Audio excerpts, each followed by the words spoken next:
And welcome in the Matt Bernier Show on DRF TV. My name is Matt Bernier. You can follow me on Twitter at Bernier_Matt. This is the preview edition, not really taking a look at specific races in depth anyway for this upcoming weekend, the weekend of July the 12th, 13th, 14th. It would be Saturday and Sunday. But we'll touch on 2 3-year-old races that are going to be happening, and also how that could potentially affect things going forward for this 3-year-old division because of all the divisions that are out there. And for the most part, a lot of them seem like they are a little bit topsy-turvy, where this latter half or this second half of the season is going to determine year-end awards and favorites leading into races like the Breeders' Cup and anything else like that. The 3-year-old males specifically seem very much like they're on basically a level playing field. And it's going to take some performances over the summer to really put together some sort of form, some established guidelines, or an established pecking order of who is boss and who is trying to make up some ground as we go farther and farther along. But at this point right now, this division seems like it is ripe for the picking, and this weekend there's a few horses that have an opportunity to really cement themselves as legitimate players as we make our way toward races like the Travers and the Pennsylvania Derby. And then next weekend, you have big races that could potentially do the same with the Haskell and the Jim Dandy. So this is going to be more of just an overview or a broad sort of topic and discussion with the 3-year-old males, trying to make some sense out of what to date has been a very, very muddy picture for these horses. Questions, comments, concerns beneath the video player on YouTube. However you listen to this thing, thanks for doing so. You have YouTube, SoundCloud, iTunes, video.drf.com, Spotify. However you listen, please rate, review, and subscribe. And again, if you don't want to leave a question beneath the video player on YouTube, just send it to me on Twitter at Bernier_Matt. So that's how this thing is going to go for this week, for this preview. Just a heads up, next week's recap will not be on Monday. It will come on Tuesday.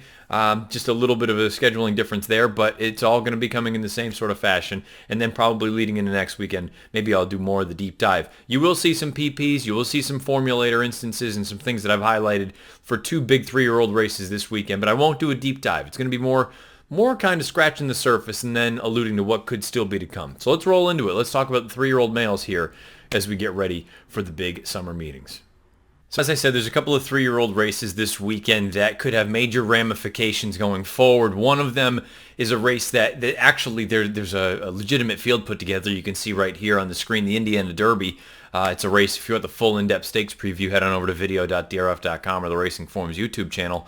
But there's one horse in here, and I'm not trying to diminish anyone else, but there's one horse in here that really has an opportunity to cement and establish himself as a horse that is a force to be reckoned with, not just now, but going forward. And that's the far outside horse, the number 11, Mr. Money. Now, Mr. Money is a horse that I had theorized coming out of these Louisiana races, and even going back to the end of last year when he ran in the Breeders' Cup, that maybe added ground wasn't going to be to his benefit.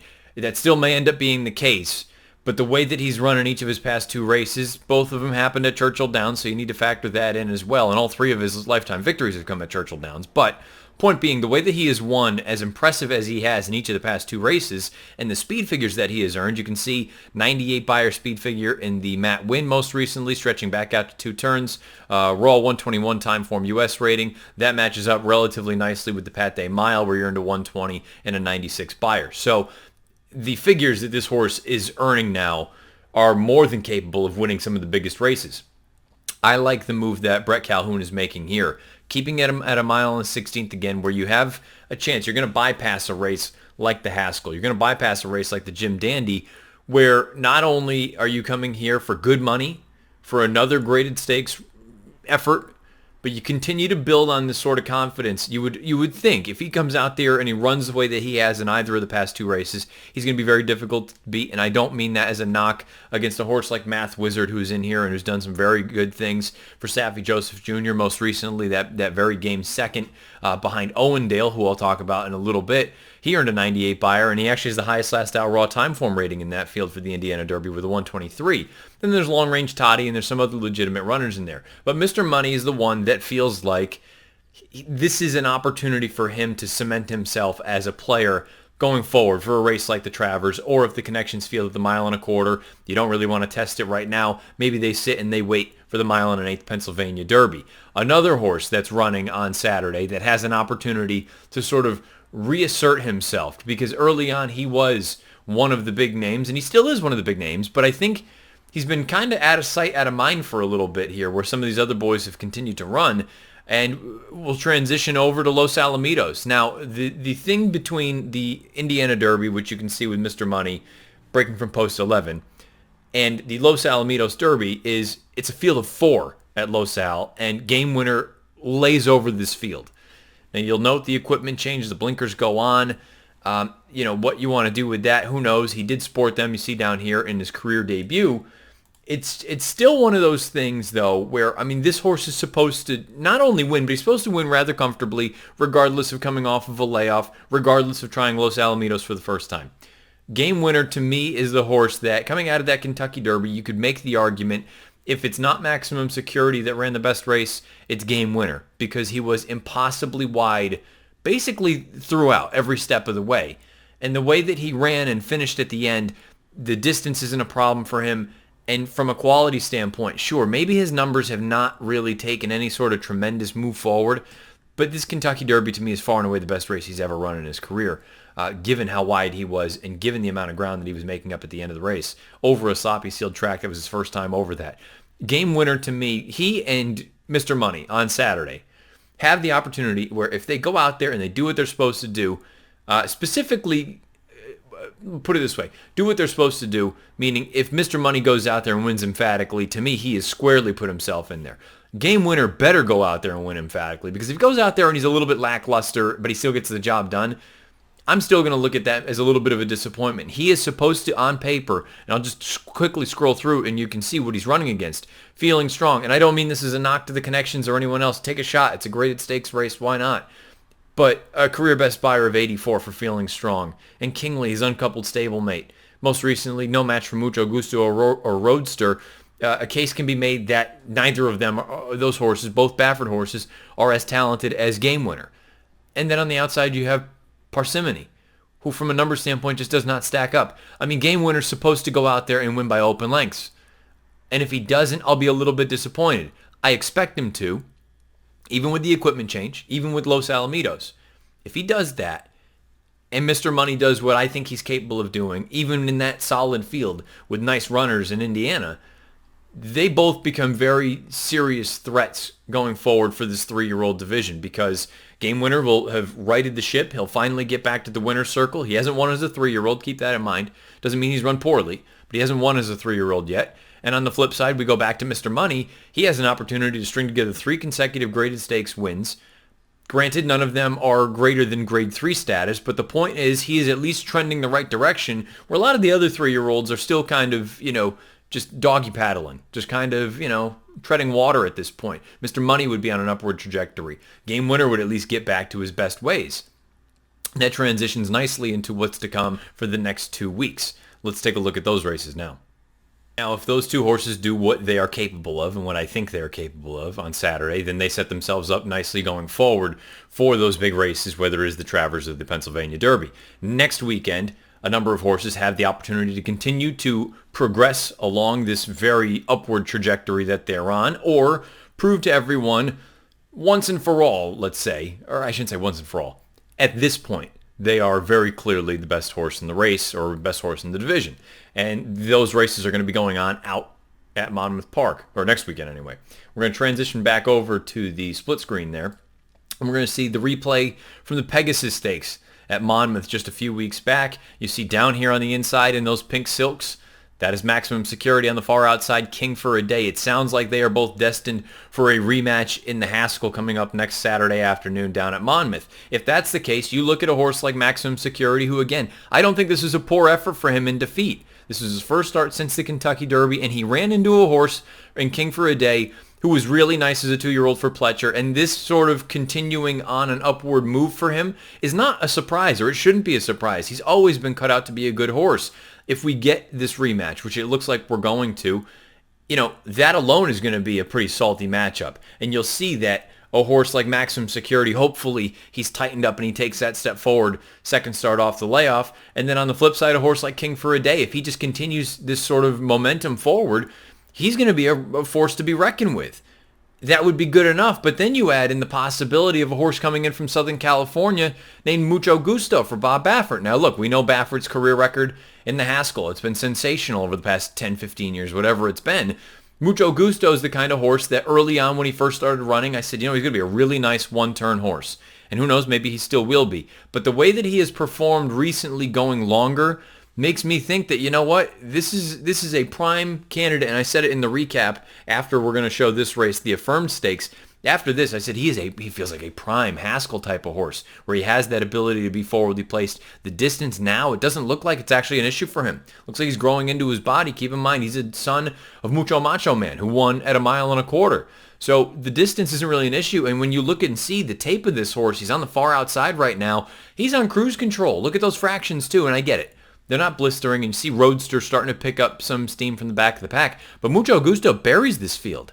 This is a pretty solid field. Kingley, again, he's in here. He'll be running the Los Al Derby on Saturday. I don't expect him to be any match for Game Winner. But Mucho Gusto, with the form that he's in right now, and look, Roadster is a nice horse. I still am high on Roadster. I think he can still end up being something. But Mucho Gusto is just much, much better than him in a spot like this. Now, that early speed that he brings to the table, coupled with those other two horses that we just talked about, and Maximum Security and King for a Day, sure, you might not have a giant field for the Haskell this year, but boy, you could have a salty little race. Now, let's say those three all face off, and let's say all three of them run really well next Saturday. And let's just say, hypothetically, on the heels of Mr. Money and Game Winner going out and running really well in the Indiana Derby and the Los Al Derby, respectively, on Saturday, this coming Saturday. Then that leads you into the following Saturday up at Saratoga, where, sure, the fields can change between now and then, but you could potentially be seeing horses like this. War of Will, the Preakness winner, who, calling a spade, was terrible in the Belmont. Maybe that third race in 5 weeks finally caught up to him. It was the only really genuinely poor effort in his career, in my opinion, because I've laid out my cases. The Kentucky Derby, he was not fit and ready to go for a race like that, given the 9 effort in the Louisiana Derby when he got hurt. Draw a line through those two races. The only really poor effort was the Belmont, where he just never really picked his feet up. He looked like he was in decent position, and he just never fired. Off of a little bit of a freshening, if he shows up in the Jim Dandy, you have to look at him and say he's going to be intriguing. And no matter what, he is a horse that, say what you will about the other horses, as far as 3-year-old divisional honors are concerned. War of Will, Sir Winston, and Country House have something in their back pocket that none of the other horses do. They have classic victories. And those are going to, right now, I think you have to look at those three, whether you think they're the most talented horses in the division or not. That's entirely up to you. But from a credential standpoint, those three races right now are far and away the most important. More important than any of the Grade 1 preps leading into the Triple Crown races. You have one of those classics under your belt, you've got a leg up on everyone else, and everyone else is doing some catch-up. And that's why it is as important as it is for Mr. Money, for Game Winner, for any of those types, even a Maximum Security. Because, again, Maximum Security, really his big race is, whether we're not going to rehash the Derby situation, but his big win to date, officially, is the Florida Derby. That alone is not going to be good enough to win 3-year-old honors. He has every opportunity, though, going forward, if he wins the Haskell next week. And then if he comes back and let's say he runs in the Travers, or if they want to wait for the Pennsylvania Derby, he has every opportunity to get back in this thing. If War of Will comes back, the Jim Dandy's not going to be enough to sew up any sort of an award. But if you come through, you run well in the Jim Dandy, and you come back in the Travers and you win that, all of a sudden a Preakness Travers double is probably going to put you at the head of the leaderboard, at the head of the pack as far as 3-year-old is concerned, knowing that you still have the Pennsylvania Derby ahead of you. What about another horse, though, in Tacitus, who, say what you will about him, that Belmont, given how inside-friendly Belmont Park was that day and how wide he was, and I don't think there's anything Jose Ortiz really could have done about the wide trip, breaking from post 10, probably just going to be stalled out there no matter what. Argument can be made that he ran the best race, better than Sir Winston, who saved every inch of ground on a track that inside is where you wanted to be. If Tacitus comes back, the problem that Tacitus has, he only has a grade 2 to his name. So very similar to the argument laid out for Mr. Money, you need to not only continue your sort of upward trajectory, but you got to start winning some more races. Because the grade 2 Wood Memorial and the grade 2 Tampa Bay Derby, you can make a similar argument to what I was just saying with Mr. Money, where sure, the grade 3 Pat Day, the grade 3 Matt Wynn, if he's to win on Saturday, the grade 3 Indiana Derby, those are all nice, but you got to start getting the G1s. You got to start winning the big ones. So the Jim Dandy isn't the end-all be-all for a horse like Tacitus or a horse like War of Will or two other horses we'll touch on momentarily. It's more a matter of, does it set you up? You want to have that forward momentum leading into the Travers, leading into the Pennsylvania Derby, those G1s. You got to get the Grade 1 races if you want to win 3-year-old honors at the end of the year. For as muddy and up and down as these 3-year-olds have been, I think it leads to a much more interesting sort of summer campaign as opposed to what we had last year, where it was a foregone conclusion for the most part that justify. Well, no, it was a foregone conclusion as far as 3-year-old is concerned.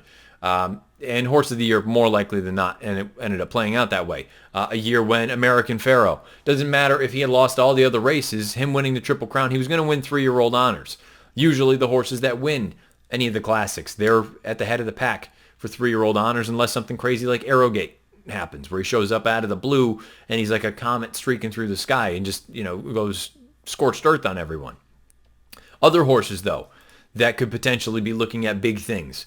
Global Campaign, if he gets to run in the Jim Dandy, which fingers crossed he does, that could be an opportunity for him not only to get back to the track, which is first and foremost. We need to get him back in the afternoons. He's had just this nagging foot problem. But he has an opportunity to at least prove that he belongs in that same sort of group.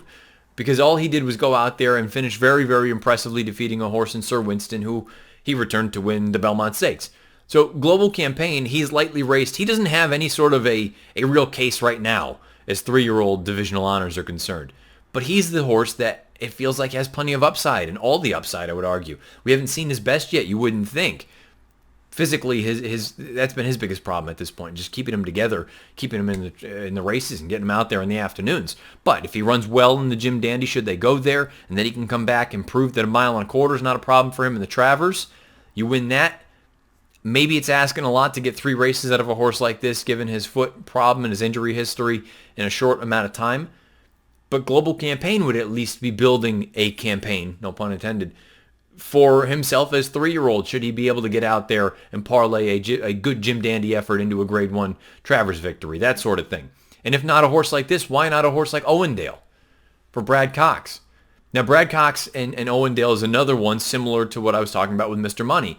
At a certain point, we need to start changing the graded stakes wins. Sure, you can accrue a number of them, but until you start winning the Grade 1s, that's when you're really going to start building your 3-year-old case. He has a victory in the Grade 3 Lexington, a win in the Grade 3 Ohio Derby, a good 3rd place finish in the Grade 1 Preakness, but he doesn't have that Grade 1 to his name just yet. You would think if you run in the Jim Dandy, or if you train him right up to the Travers feels like that's the goal right now.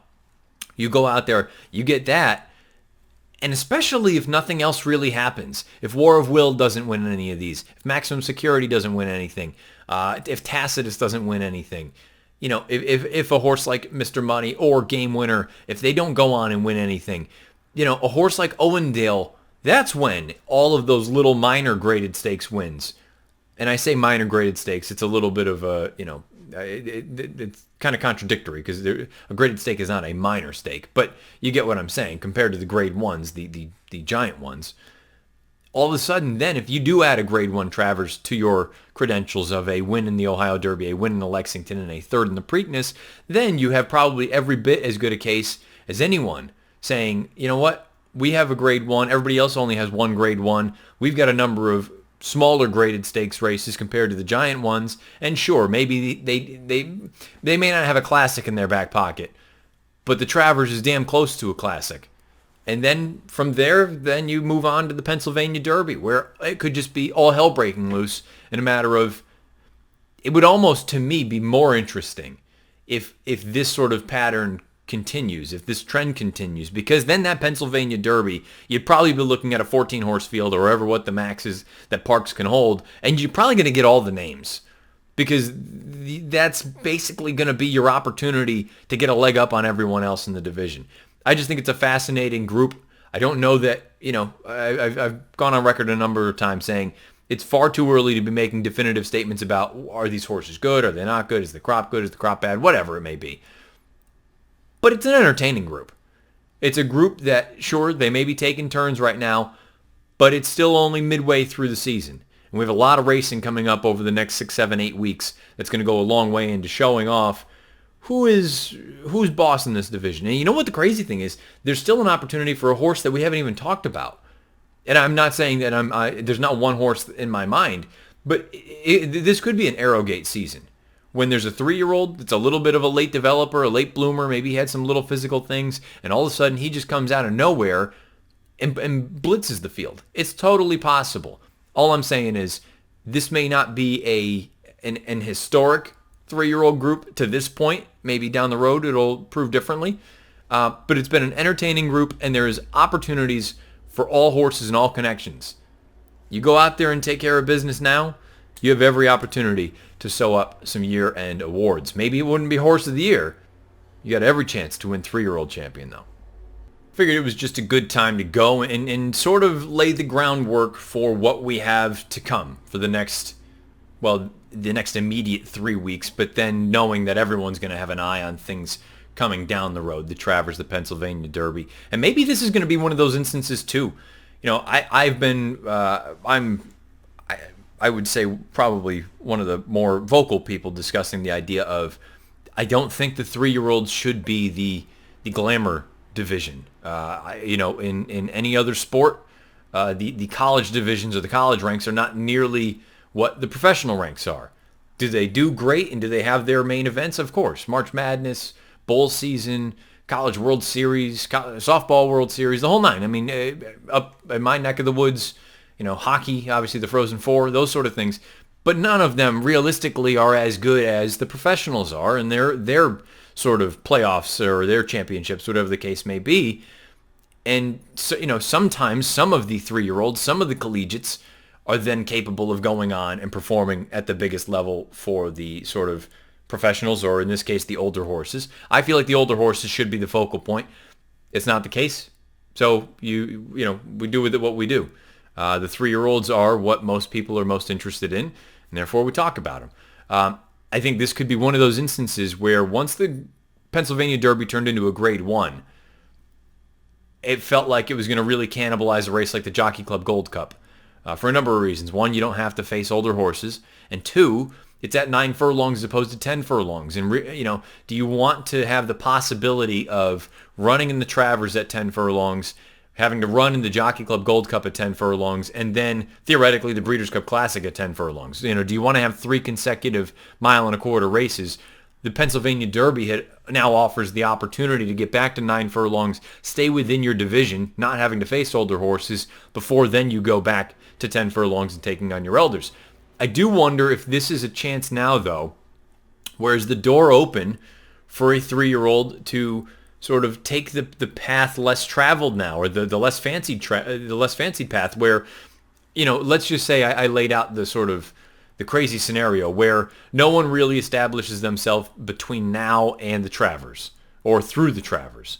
And you still have a number of horses that just have grade 1 and a few other graded stakes races. And the Pennsylvania Derby looks like it could end up being a complete showdown, and you get 13 or 14 of them.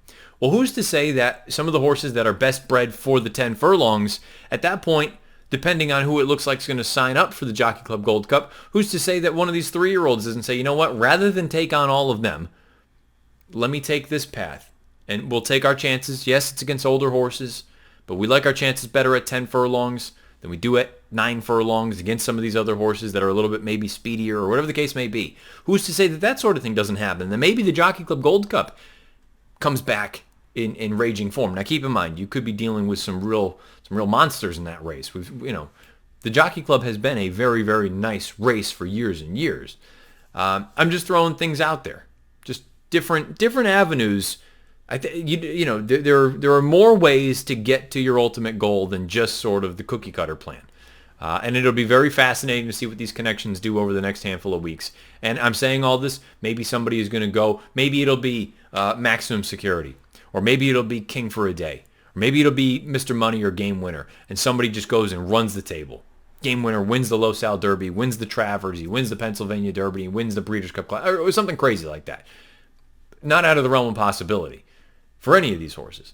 But it just feels like if the first half of the season was any indication or a potential indicator of what's to come, it's going to still be a lot of this up and down stuff. Which, again, from an entertainment standpoint, to me, I think it's much more entertaining when we have this sort of thing as opposed to just one horse that seems like a standout and we go on with it. So what are your thoughts? Let me know beneath the video player on YouTube, or let me know on Twitter at Bernier_Matt. I can touch on some of those comments and questions next week as we lead in. The recap show will be on Tuesday, not on Monday next week. There will be the standard preview show going over whatever it may be heading into next weekend. I'm sure the Haskell will be top of mind talking about that. So let me know, again, beneath the video player on YouTube or directly to me on Twitter at Bernier_Matt. However you listen, thank you for doing so. YouTube, SoundCloud, iTunes, video.drf.com, as well as Spotify. However you listen, please rate, review, and subscribe. Another week without Out of the Gate because of all the construction going on down in New York. Fingers crossed we are back and ready to go next week, leading into the Haskell, leading into all those other big races as well. So good luck this weekend. As I'm recording this, the first 2 races at Saratoga have already been run. I didn't get to see what happened in the second race. I did watch the opener. That's always fun. 2-turn races, gets everybody involved. It's nice that the Spa is back. Del Mar right around the corner as well. It's the best time of year as far as I'm concerned for racing. So all sorts of good things. Good luck this weekend, however you're playing, whatever you're playing, and wherever you're playing. This has been the preview edition of the Matt Bernier Show.